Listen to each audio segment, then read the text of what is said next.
Oh, YouTube, D-Deckin here, and a couple days ago, the effects for the new Vendread cards that are coming out in Extreme Force was, well, announced, and when I first looked over these effects, they weren't exactly what I was hoping for, to be honest. I was kind of hoping for some new and innovating ways to approach the archetype, as well as ritual summoning in itself. But when I looked at these effects, a lot of things were still the same, and some of the effects were kind of carbon copies of other cards and effects we already have for the archetype, but kind of doing it a little bit not as well, in my opinion. So it kind of actually made me a little disappointed overall. That is to say, I did some testing earlier and on Yugioh Pro because Yugioh Pro updated to add these new cards into their system, and after doing some testing with kind of the mindset of just whatever, just goof around a little bit, just goofing around a little bit, that goofing around actually maybe stumble over some of the cards and effects, and in all honesty, I kind of had a little bit more fun than I expected to. Just my goal was just kind of just to test how these cards worked with my current approach to the archetype, and believe it or not, there are still a lot of things that actually do work and do change up some of the ways that certain plays can be done. That is to say, some of the effects are still a little bit underwhelming, and I wasn't using any.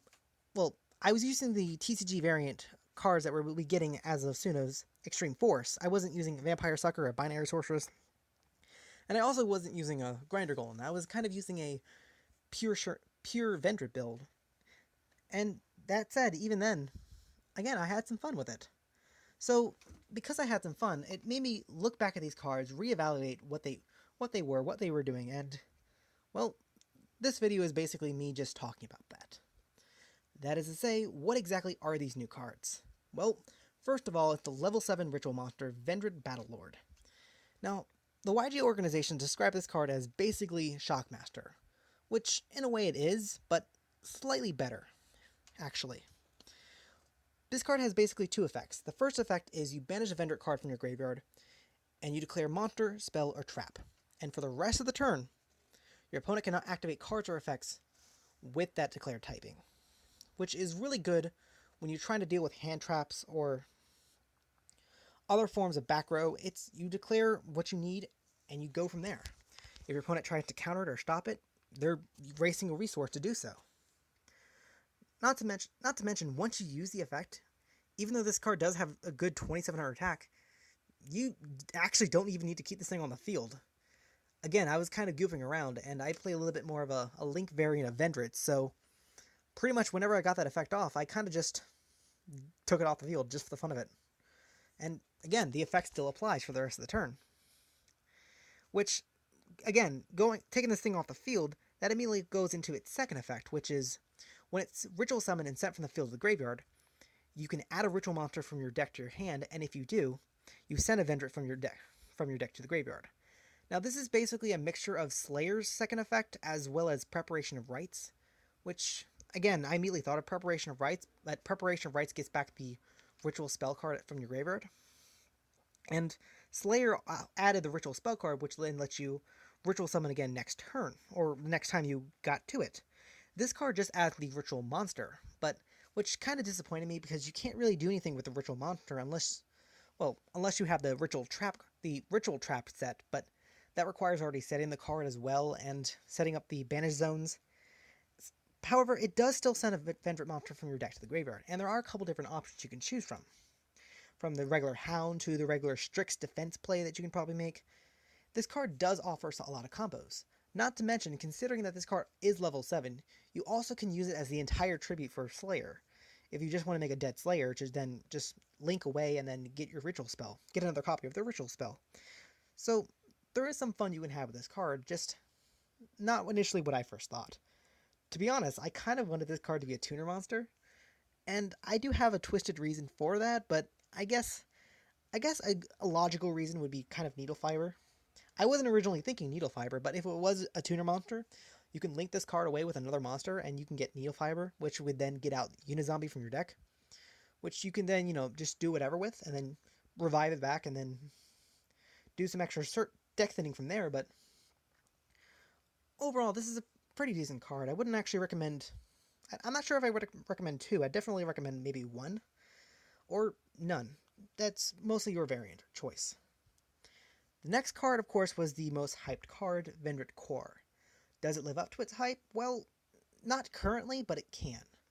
And what I mean is, this card is a level 1 monster, which immediately means you can use Link Rebo with it. Now, during my testing, to be honest, I didn't actually see it come up this much. Now, like all the other monsters, it has a revive effect and it has a gain effect. Its revive effect, however, is you banish one other zombie from your graveyard to just basically revive it from your graveyard. It's not a it's a little bit sorry. It was with this card I started noticing that a lot of the cards seem to have a running theme of, well, at least the ones with this support, of burning resources in your graveyard as opposed to your hand. Like, the archetype now seems to want to, if you burn a lot of zombies, that's okay, we got you. And that can kind of be a little iffy way of approaching it, because depending on what zombies you have in your graveyard, you might actually want to keep them in your graveyard to use them for other things. Not to mention, since this card is only level 1, there's only so much you can do with it. I mean, yes, you can technically summon it and then link away with it, but that is to say, there is a lot of other options that if you have it, it's good to use it, but there's also a lot of other cards you can just send from your deck to the graveyard in replacement of it. Like, you can send Mizuki, or you can send Hound or Strix. I didn't see a lot of options to come up with Core. And even though Core is a decent card, it's just, I'm not really sure about running multiples or not. It's still not something I'm sure of in the future. That is to say, once we get more zones popping up and more other Link monsters, I can see this card being a little bit more popular. I'm just not sure about running multiple copies of it. Its gain effect, however, is something I think the deck needed, but again, it varies a little bit just because of this card. And its gain effect basically makes whatever monster you ritual summon it with it not be able to be targeted. Which, yeah, that's pretty good with certain target effects. It helps protect your ritual monsters overall. Which, again, it's kind of okay. Vendread Charge, however, this card, I originally dismissed it at first, just from how it was worded, but after testing it, it immediately became a 3 of in the deck I was testing. The reason I dismissed it at first was because the wording on its effect says you have to send the zombie type monster to the graveyard, which, what this card does is you send a zombie from your hand or field to the graveyard. And if you're doing that with the Vendread monsters, half the time you're not going to be able to do that, because when you revive Hound or you revive Strix, they're not going to the graveyard if you try to send them to the graveyard. Instead, they're going to get banished, so you can't really use it with that. I kind of understood that you're supposed to use this with Slayer and Battle Lord, so that you get their second gain effects, as well as get a new monster on the field. Like, I understood that, but it was after some testing that you can actually make a lot more combos with this card than I first thought. Because if you open with this card and, like, a Gozuki in your hand, you can summon the Gozuki, or you can send a Mizuki, and if you have, like, a Unizombie in your hand, you can activate this card, send the Unizombie to your graveyard, bring out a Vendread, and then use the Mizuki you just sent to revive it. Or if you open with Mizuki in your hand, you can activate this card, send the Mizuki, and then revive it. Of course, now thinking on it, you also could probably send a zombie, summon Core, go into Link Rebo as a starting Link play, and then start your plays from there, but yeah. And there was even one duel I had with this card that I was facing against someone with Dark Law, and the minute they flipped it over, I already had a Unizombie sending a card from the text of the graveyard, so I activated this card, baited out into Revenants, I already had the ritual spell in my hand, so I set it, I activated a card to search the monster, chanced the Dark Law banishing it, it didn't. I was able to ritual summon right away, and be able to banish that Dark Law immediately. So, this card has a lot of potential. It really does. It all depends on how you play it. Which, you can only get this card once per turn, but it does thin your deck. It does get you resources that you need. I've originally compared this card to binary sorcerers, but considering that it's unsure whether we'll get binary sorcerers in the future, in any future set or not, having this card now is honestly just kind of helpful. The last card is the one that I kind of had the most issues with, and that, of course, is Vendread Revolution. Now, of course, being a trap card, it immediately is going to be kind of slow compared to the other trap cards. Not to mention, its first effect its first effect is helpful, but it also goes against a lot of what I was talking about, a lot of the negatives I was talking about with the deck. You have to discard a card, and then you revive a Vendread monster and also add back a ritual spell, which is good if you link away your Battle Lord, you can then revive your Battle Lord. But that is to say, one of the problems with the deck is you need to get to your ritual spell card, which your only access to getting to it is either pre-preparation of rites, opening with it, or Slayer, but Slayer already requires you to have it in the first place. So this card can be very iffy with that first effect, not to mention you've got to discard in order to use it. Now, granted, there's a lot of cards in the deck that you can just immediately discard and get rid of it, and it can benefit you right away, but that is to say, it is technically one more way you can get your ritual spell back, but as compared to almost no other way you can get your ritual spell back other than Preparation of Rites, which once again made me think that this card, Preparation of Rites, does what this card does, except Preparation of Rites is a spell card and not a trap card, so you can get it, and Preparation of Rites doesn't ask you to discard, and again, there's a lot of things I saw compared to other cards, but it's this card's second effect that I also had some issues with too, and you can banish this card from the graveyard to target up to 5 of your banished zombies, you put them back into your deck, and then you draw one card. Now, me personally, I'm already running, what's it called? Pot of Avity. Equivinus.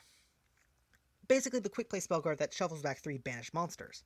I was already running that in my deck, so to me this would just be replacing that. Except that this card only works with banished zombies, as well as you need to have a lot of banished zombies. Even though this card is technically a free card, as well as a Vendread name that you can just discard with Hound or whatever, I still have some iffiness with this card. I still don't know whether I want to run 2 of this card or 3 of this card, especially with the fact that you can probably put this card back into your graveyard with Omega. So overall, I'm kind of back and forth with this card, but I can see its uses. And well, overall, this new wave of support, like I said, it's not exactly what I hoped for, but it can offer some new things with the archetype, and if we do get more support, I'll be very excited, but as unlikely as I think that is, I can just hope for the next set afterwards when we get Vampire Sucker, and a lot of these effects still work going forward.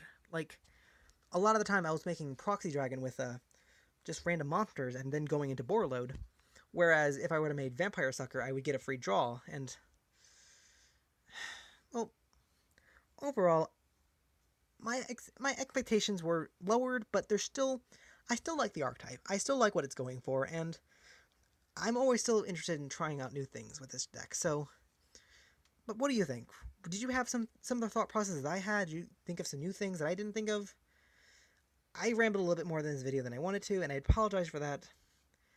My head's a little off right now, but what do you think? Let me know in the comments, and, well, have a good day.